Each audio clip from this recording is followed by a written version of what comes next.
Chapter 5 Lancelot Falls from Grace. King Arthur was blessed to have the strongest and most courageous knights in his service. These knights were eager to prove themselves in battle, and happily volunteered to defend any man or woman who was in danger from errant knights, thieves, or monstrous creatures.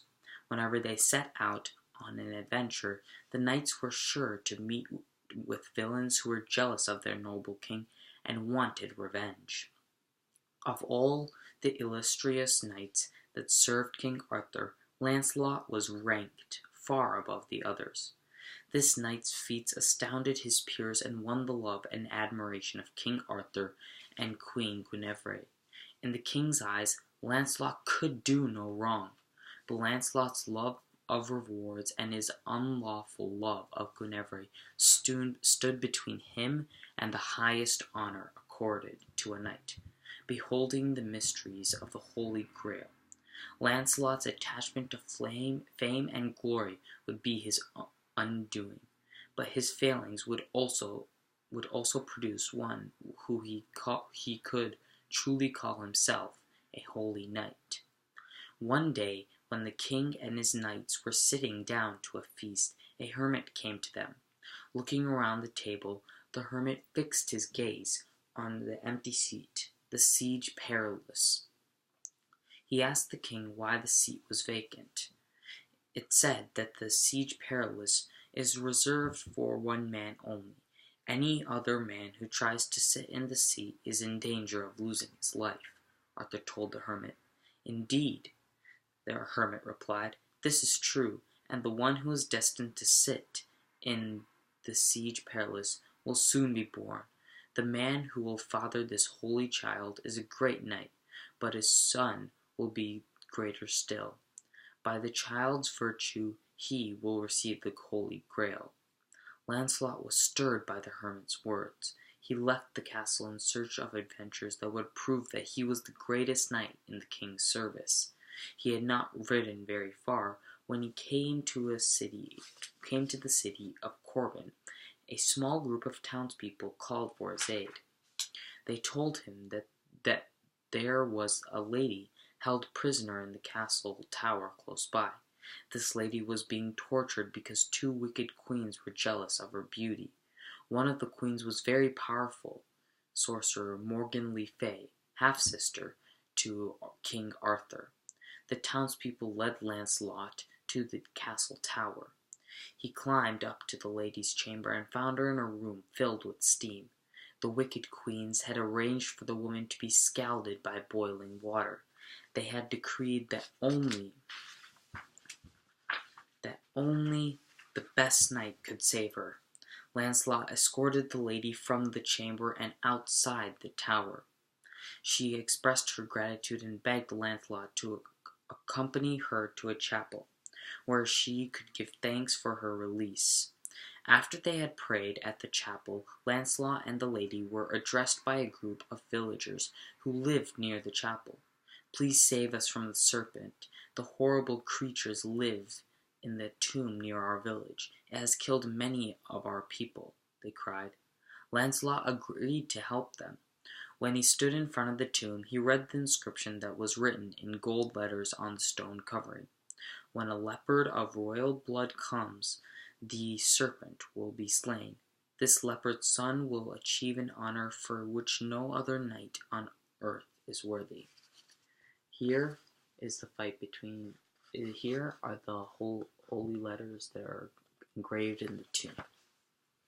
The tomb opened, and the fiery-breathing serpent came out to meet Lancelot's challenge. Although the battle was long and hard, Lancelot defeated the serpent. The villagers gave a shout of joy and embraced their savior. What brave knight is this? A voice rang out as a knight walked through the crowd toward Lancelot. I am Sir Lancelot, a knight of King Arthur's court, Lancelot replied. The knight was, in fact, King Pelles. I am a descendant of Joseph of Arimathea, who brought the Holy Grail to Britain. Now I am king over this territory and guardian of the Grail. Please join me at my castle. You have earned a fine meal and some rest. King Pelles took Lancelot to his castle and led him to a banquet hall.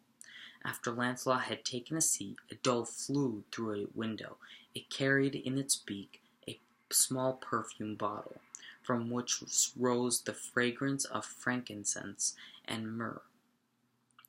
As the dove flew over the table, a feast appeared on it, made up of fine foods and wine. A beautiful maiden came in. She held a golden vessel, before which the king knelt and prayed. "This," said the king, "is the Holy Grail, and she is the Grail Maiden. This vessel is the greatest treasure, come down from heaven. Its mysteries will be revealed to the pure in heart. When it passes before the knights of the Round Table, all 150 of these noble servants will go out in search of the Grail's mystery." After dinner, Lancelot was shown to a bedchamber. He was so tired that he barely noticed his surroundings. He fell into a deep sleep, dreaming of Queen Guinevere. He knew that she would esteem him more highly now that he had slain the serpent and had seen the Grail. The next day, a knight from Arthur's court came to tell Lancelot that Queen Guinevere wished to see him. The knight said the queen had gone to a castle not far from the Grail Castle. Lancelot was eager to see Guinevere and tell her about his greatest adventures. When they arrived, Lancelot was shown to a chamber where Guinevere welcomed him warmly. At King Arthur's court, Guinevere and Lancelot had to be very careful because there were knights who had noticed their love for each other. These knights tried to find ways to dishonor the king by revealing Guinevere's treachery. So now that they were far from the court, Lancelot let down his guard. Early the next morning, when Lancelot rose from bed, he thought he was dreaming again.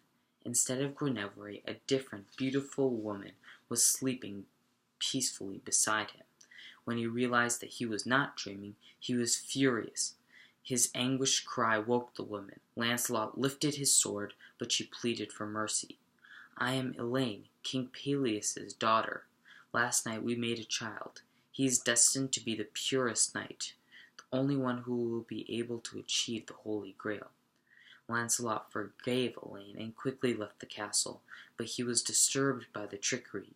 He knew that Queen Guinevere would be angry if she learned that he had a son by another woman. Elaine named the child Galahad.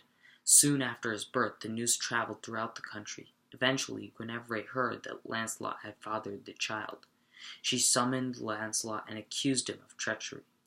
He explained to her that he had been deceived himself, but her pride had been wounded. She banished him from her sight and told him never to approach her again. Heartbroken, Lancelot fled the castle. His mind was so disordered that he did not care which road he traveled. For a number of years, he lived like a madman in the wild.